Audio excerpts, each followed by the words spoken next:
Hola, me llamo Julia Zata y estoy aquí hoy con una nueva píldora de anatomía. Hoy quiero hablar de mi experiencia en la sala de disección en la Universidad de Barcelona. Entonces, con mi escuela de osteopatía en la que estoy estudiando, fuimos a recibir una clase de anatomía y disección. Entonces fuimos a la Universidad de Barcelona donde aparte del profesor de osteopatía, una médico patóloga especializada en patología forense nos ayudaba durante nuestro estudio. Entonces, ¿cómo funciona esto? Que cuando llegas a la sala anatómica te presentan con unos preparados, así se llaman los trozos de cadáver que vas a estudiar, ¿vale? Suena macabro y lo es, ¿vale? Pero para aprender anatomía no hay mejor ejemplo que la realidad, ¿vale? Entonces,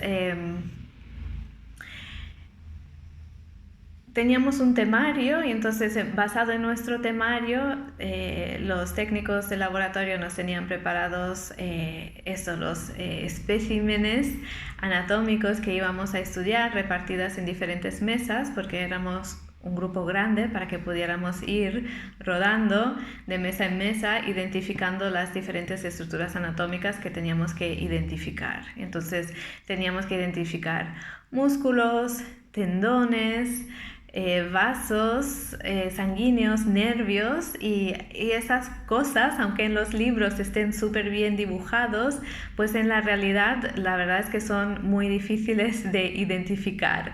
Aunque estos preparados anatómicos estaban diseccionados, todas estas estructuras estaban expuestas para que fueran fáciles de encontrar, aún así realmente requería como mucha concentración aparte de conocimientos y a veces solos no éramos capaces y teníamos que pedirle ayuda a los asistentes de la sala para que nos ayudaran a identificar lo que estamos buscando, ¿vale? Entonces esto va muy bien porque en los libros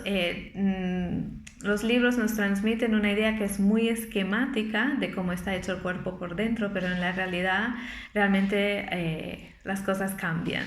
Entonces, una de las cosas curiosas que aprendimos este día es sobre variabilidad anatómica. Entonces, esto significa que dentro del estándar que es la anatomía, lo que nos encontramos en los libros, como que entendemos que es igual para todo el mundo, pues en la realidad suele ser bastante variable de persona a persona. Y unos ejemplos, por ejemplo, son los lóbulos pulmonares.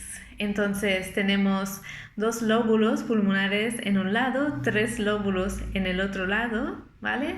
2 en la izquierda, 3 en la derecha, pero en muchos casos, muchas ocasiones, pues se encuentran a personas que tenían solo 2 lóbulos y 2 lóbulos.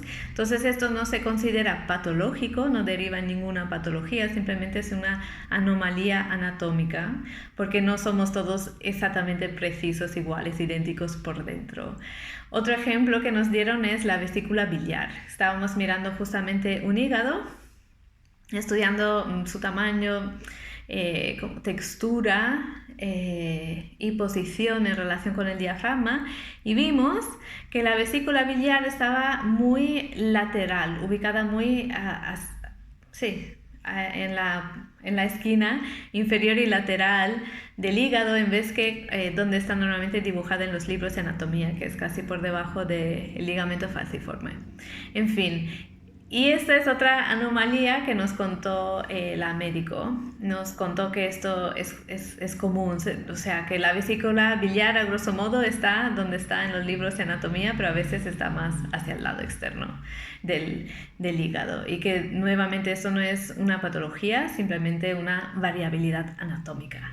Entonces esto me gustó porque realmente nosotros que estudiamos anatomía principalmente en libros, tenemos una idea del cuerpo humano que es esquematizado y que se corresponde a la realidad, pero que no es la realidad. La realidad es bastante variable. Igual que las personas por fuera tenemos distintos tamaños, distintas proporciones y se considera obviamente fisiológico, no es signo de ninguna patología, pues por dentro también hay esta variabilidad.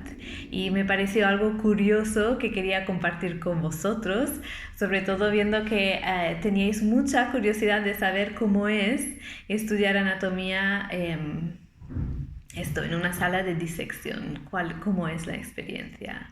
Vale, y luego una última cosa, muchos se impresionan con esta información de estudiar anatomía en una sala de disección, normal, pero otra cosa a tener en cuenta es que en la sala de disección no vemos cadáveres enteros, sino vemos preparados anatómicos que se parecen realmente más a los dibujos de un libro de anatomía que a una persona muerta, un cadáver, ¿vale? Entonces eso también ayuda a centrarse en el estudio de la anatomía y quedarse como menos impactados. Me imagino que si fuera el cadáver de una persona, pues me impresionaría mucho más, pero estos preparados realmente ayudan a centrarte más en el estudio de la anatomía. Y en nuestro caso, además, como teníamos que identificar tantas estructuras en tan poco tiempo, íbamos muy estresados, por decirlo de alguna manera, y no daba tiempo para para perder el tiempo ni para quedarse con esa parte que nos puede impresionar, sino que íbamos realmente a estudiar y aprender. Y realmente me encantó que nos retaran, que nos dieran tantas estructuras por identificar, porque de esta forma realmente tuvimos que esforzarnos por buscarlas, reconocerlas y saberlas distinguir de otras partes, por ejemplo. Mientras que sin toda esa parte de estudio,